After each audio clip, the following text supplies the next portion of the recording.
Welcome to our next video.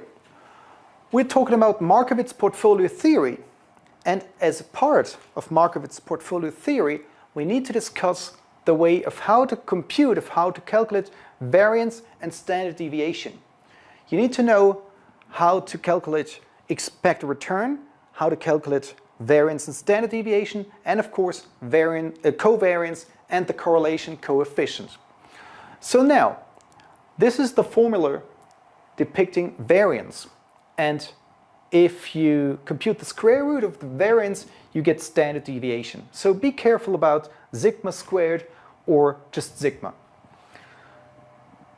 As we have two different shares, share A, share B.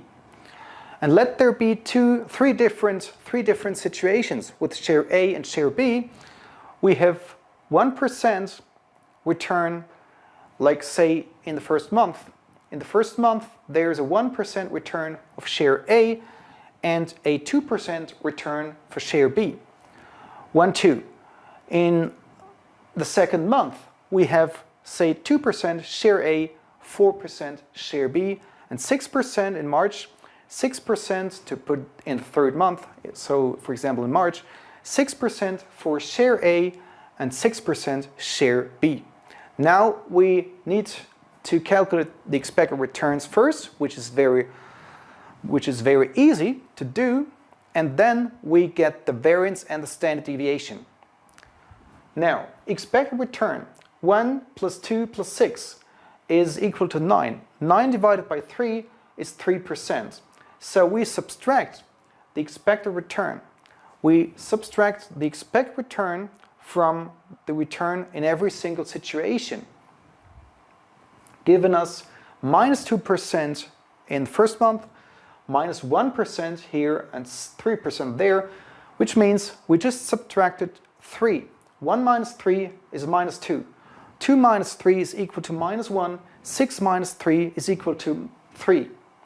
And then we square. We just compute the square numbers of those numbers. Minus 2 times minus 2 is equal to 4. Minus 1 times minus 1 is equal to plus 1. 3 multiplied with 3 is equal to 9. And so the sum of those squares, 4 plus 1 plus 9 is equal to 14. So as a result we have 14, and normally we multiply with the probabilities of every single situation. But be careful now. Be careful about this. If we have 3 different situations, we divide by 2, because we divide by n minus 1. And this is very, very important for you to understand. If you have different numbers, if you have n different numbers, then you need to divide by n minus 1. By n minus 1. Which gives us 14 divided by 2 and not by 3. 14 divided by n minus 1. Very important for you to keep in mind. 14 divided by 2 equal to 7. And that's the variance. That's the variance. And the square root of 7 is equal to 2.646. And again, it is sometimes hard to believe, but it's true. The standard deviation is computed in percent, as the numbers themselves are measured in percent. So is the standard deviation, but the variance is not. The variance is not. It is squared percent squared, right? Which is somehow hard to understand, or not. We cannot understand it. Percent squared, but that's the way it is, and that's why we look at the standard deviation, not at the variance. The variance is just in between.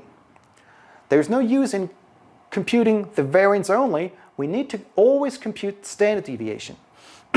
So, given those numbers, 1, 2, 6, there is a standard deviation of 2.646%. Same situation holds true, the same computation holds true for share B. We have 1 divided by 3 minus 1 by n minus 1, and we have 3 different situations. And here it is 8 because 2 minus 4. 2 minus 4 is minus 2. 4 minus 4 is 0. 6 minus 4 is equal to 2.